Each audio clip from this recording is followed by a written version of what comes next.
Hello students, I am an Hindi teacher in Adarsh Senior Secondary School, Khaisirgarh. Hope you all are fit and fine. I welcome you all to join online classes. I hope see you soon in classes. Stay home, stay safe. Today we'll be discuss about new topic समास. हिंदी व्याकरण में हम समास पढ़ेंगे आज. पीछे की जो क्लासेस थी उसमें हमने संधि कंप्लीट की थी. तो समास के बारे में हम पढ़ते हैं. समास दो शब्दों से मिलकर बना हुआ है, सम और आस. तो सम का अर्थ होता है पूर्णतः, अच्छी तरह या निकट, ये तीन अर्थ होते हैं इसके. आस का अर्थ होता है होना या रखना. तो इस प्रकार से समास का जो शाब्दिक अर्थ होता है वो क्या होता है, छोटा रूप. किसी भी पद को क्या है, छोटा करना या छोटा रूप, किसी भी पद का छोटा रूप क्या कहलाता है, समास. तो समास की परिभाषा देख लेते हैं हम. परिभाषा क्या हो जाएगी कि जब दो या दो से अधिक शब्द अपने बीच की विभक्तियों का लोप कर जो छोटा रूप बनाते हैं उसे समास या समासिक पद या समस्त पद कहते हैं. तो परिभाषा क्या हो गई इनकी कि दो या दो से अधिक शब्द, या तो दो होंगे कम से कम या दो से अधिक हो सकते हैं, उनके बीच के अंदर क्या है, विभक्ति लगी होती है. उनका जो लोप करके, मतलब उनको हटा करके जो सब छोटा रूप बनता है, फिर लोप हो जाएगा विभक्तियों का, तो क्या हो जाएगा, पद अपने आप छोटा हो जाएगा. तो उसे क्या कहते हैं, समास कहते हैं. जैसे एग्जाम्पल लेके समझाया हुआ है यहाँ मैंने, रसोई के लिए घर. तो इसका क्या बन गया समास, रसोई घर. तो के लिए है, ये क्या है इसके अंदर, रसोई के लिए. तो ये क्या है, विभक्ति है इसके अंदर.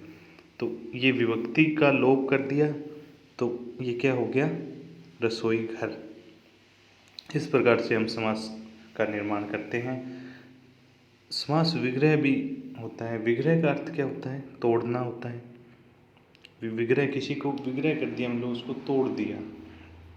तो समास विग्रह में क्या होता है, वो तो हो गया समास का बनाना किसी भी पद का. और समास विग्रह क्या होता है, किसी समासिक पद या समस्त पद, जो ये जो पद दिया होगा को उसके विभिन्न पदों एवं विभक्ति सहित पृथक करने की क्रिया को समास विग्रह कहते हैं. जैसे रसोई घर दे दिया, ये एग्जाम्पल हम दोबारा से एक बार देख लेते हैं. जैसे रसोई घर दे दिया, तो रसोई घर है, इसको क्या है, एक साथ में है ये रसोई घर. तो रसोई घर को क्या है, इसको तोड़ेंगे तो क्या बन जाएगा, इसके बीच में तोड़ के और उसके बीच में विभक्ति का प्रयोग करेंगे.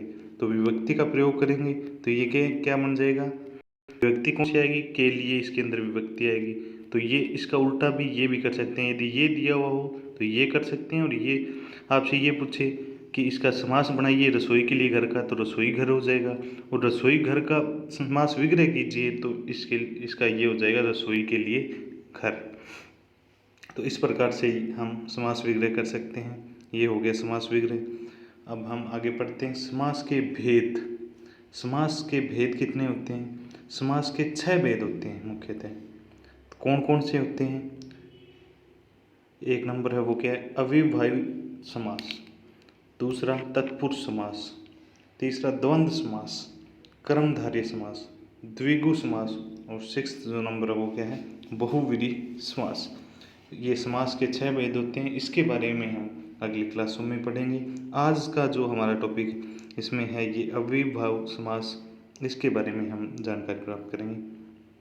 तो अविभाज्य समास क्या होता है, तो इसकी क्या है, एक सरल पहचान क्या है कि इसका पहला पद प्रधान होता है. पहला पद क्या होता है, प्रधान होता है, प्रधान कह सकते हैं. या पहला पद उपसर्ग या अव्यव होता है.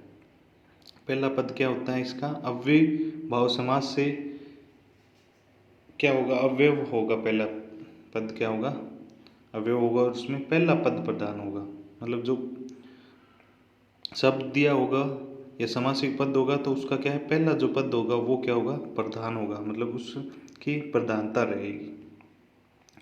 तो उसको हम देखते हैं कैसे होगा पहला पद प्रधान. और अव्यव क्या होते हैं, उपसर्ग भी आप अगली क्लासों में पढ़ेंगे. आगे के जो टॉपिक हैं वो उपसर्ग पढ़ते भी पढ़ोगे. उपसर्ग क्या होते हैं, ये जो आगे शब्द के आगे जुड़कर उसका अर्थ में परिवर्तन कर देते हैं वो उपसर्ग होते हैं. उपसर्ग के बारे में आप पहले भी जानते होंगे इतना तो. और अव्यव क्या होते हैं, अव्यव वे शब्द जो क्या होते हैं, लिंग वचन और काल के अनुसार नहीं बदलते हैं। मतलब वो क्या है, कोई भी अवयव शब्द वे होते हैं लिंग, जैसे लिंग कौन कौन से होते हैं, पुल्लिंग और स्त्रीलिंग। वचन एक वचन बहुवचन। काल कौन से, भूतकाल भविष्य काल वर्तमान काल, ये काल हो गए। तो इनके अनुसार इन पे कोई फर्क नहीं पड़ता है। तो ये क्या हो जाते हैं, अवयव। तो अब देख लेते हैं, इसके आगे भी देखते हैं। तो इसमें आगे भी ये चीज़ दे रखी है, एक शब्द की पुनरावृत्ति हो तो दोनों शब्द मिलकर अवयव की तरह प्रयुक्त होते हैं, वहाँ भी अव्ययभाव समास होता है। ये होते हैं, प्रयुक्त होते हैं, वहाँ भी अव्ययभाव समास होता है। मतलब कि एक शब्द की पुनरावृत्ति हो रही है, जैसे घर घर हैं, तो इनकी क्या होती है, प्रत्येक घर, घर का क्या हो जाता है, प्रत्येक घर। तो इस प्रकार से क्या है, एक शब्द दो बार आ जाए तो भी उसको क्या है, अव्ययभाव समास होता है। और कभी कभी दूसरा पद भी अवयव के रूप में मिल सकता है, आपको दूसरा पद होता है वो भी अवयव के रूप में मिल सकता है। तो इस प्रकार से जैसे देख सकते हैं हम इसका एग्जाम्पल लेके, यथा संभव, यथा संभव है जो समास दिया गया हुआ है, इसका क्या हो जाएगा, जैसा संभव हो सके। इसका क्या बन जाएगा अर्थ, जैसा संभव हो सके, जैसा संभव हो सके। तो यथा का अर्थ क्या होता है, के अनुसार या जैसा या जिसका या जिसकी, ये अर्थ होते हैं यथा के। तो जैसा संभव हो सके में क्या है, यहाँ पे जैसा संभव हो सके का भाव जैसा पर निर्भर करता है। तो क्या है, पहले पद का अर्थ ही प्रधान हो गया। जैसे संभव है तो संभव क्या है, किस पे डिपेंड कर रहा है, जैसे जैसा पे। और जैसा क्या है, यथा का अर्थ, यथा का क्या होता है, अर्थ क्या होता है, जैसा। तो ये क्या है, इसके ऊपर डिपेंड कर रहा है। मतलब कि यथा क्या है, बदल नहीं रहा है, इसके अंदर कोई भी जो लिंग वचन है वो उसके बदले ही नहीं। यथा एक शब्द है वो वैसा का वैसा रहेगा। संभव है, संभव को क्या है, बदल सकते हैं, जैसे कि जैसा संभव हो सके। तो जैसा संभव हो सके ये आया है, तो जे संभव को तो सीधा संभव संभव हो है, ये चीज़ संभव है। और इसमें क्या क्या हो गया, यथा संभव में जैसा संभव हो सके। तो संभव के आगे पीछे जुड़ने से क्या है, संभव का तो मीनिंग क्या है, चेंज हो सकता है, लेकिन यथा का मीनिंग है वो जैसा या के अनुसार या जिसका जिसकी, यही रहेगा। इसके अलावा कोई इसका रूप हो नहीं सकता। इसके आधार पर क्या है कि इसकी अव्ययभाव की संरचना देख लेते हैं हम। संरचना की तीन प्रकार की होती है, कौन कैसे कैसे होती है, तीन प्रकार की वो देखते हैं। पहले अवयव या उपसर्ग प्लस अन्य शब्द।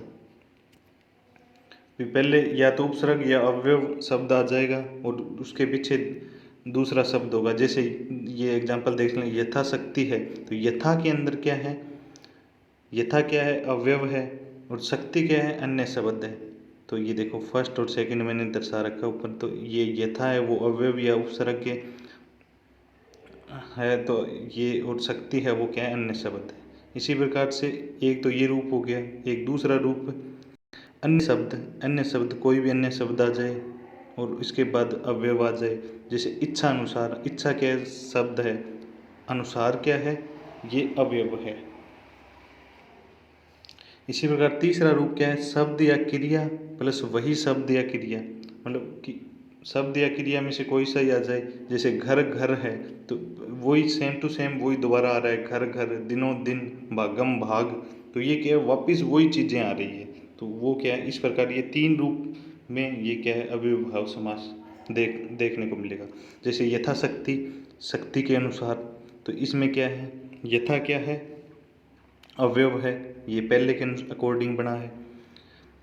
और फिर इसमें आ जानू, जानुओं तक। जानू मीनिंग क्या होता है, जानुओं का, घुटनों, घुटनों से संबंधित होता है। आ जानू, जानुओं तक, आ जानू जानुओं तक, ये इसका समास का विग्रह हो गया। तो आ है वो इसमें आ जानू में आ क्या है, उपसर्ग के रूप में आया है यहाँ पे। इसी प्रकार आगे का जो एग्जाम्पल समय अनुसार, समय के अनुसार, तो इसमें क्या है, समय क्या है, शब्द है, अनुसार क्या है, अवयव है। तो ये क्या है, इस दूसरे के अकॉर्डिंग आ गया। इसी प्रकार शब्द या क्रिया प्लस वही क्रिया, जैसे रातों रात, तो इसमें क्या है, रात ही रात में, ये इसका अर्थ हो जाएगा, लेकिन रातों रात क्या है, वही शब्द वापिस से रात का रात ही वापिस इसमें पुनरावृत्ति हो गई। तो इस प्रकार से ये क्या हो गया, अव्ययभावी समास। इसकी एक बार फिर से रिवाइज कर लेते हैं हम बिल्कुल शॉर्ट में। तो समास, समास का अर्थ क्या होता है, छोटा रूप। ये इसका समास विग्रह, विग्रह क्या होता है, तोड़ना। तो किसी समास को क्या है, तोड़ना, वो क्या कहलाता है, समास विग्रह। समास के भेद कितने हो गए, 6 भेद हो गए, जैसे अव्ययभाव समास, तत्पुरुष समास, द्वंद्व समास, क्रमधारय समास, द्विगु समास, बहुव्रीहि समास। इसी प्रकार फिर हम पढ़ेंगे अव्ययभाव, एक एक करके इनको क्या है विस्तारित रूप से पढ़ेंगे। तो अव्ययभाव समास में हमने क्या पढ़ा कि इसकी पहचान क्या होती है, पहला पद प्रधान होता है। पहला जो पद है वो क्या होता है, प्रधान होता है, या पहला पद ऐसे कह सकते हैं उपसर्ग या अव्यय होता है। फिर क्या है, एक और भी हो सकता है, इसमें क्या है, शब्द की पुनरावृत्ति से दोनों शब्द मिलकर भी समास बना सकते हैं। कभी कभी दूसरा पद भी अव्यय के रूप में मिलता है। तो ये हमने देखा और इसके एग्जाम्पल देखे, इसकी संरचना देखी, 3 प्रकार की हो सकती है, अव्यय या उपसर्ग प्लस अन्य पद लगकर भी समास बन सकता है, या अन्य पद प्लस अव्यय बन के भी समास बन सकता है। शब्द क्रिया प्लस वही शब्द या क्रिया बन के भी क्या है, अव्ययभावी समास बन सकता है। लेकिन मेनली इसमें फर्स्ट जो है होता है वो उसका प्रयोग होता है कि अव्यय या उपसर्ग प्लस अन्य शब्द। तो ये एग्जाम्पल लगभग आपको इसी के एग्जाम्पल देखने को मिलेंगे। हो सकता है आपको इसके भी मिल जाएं, इसके बहुत कम मिलेंगे, लेकिन ये आपको सारी बातें इसके अव्ययभावी समास के बारे में बता दी। Thank you, have a nice day.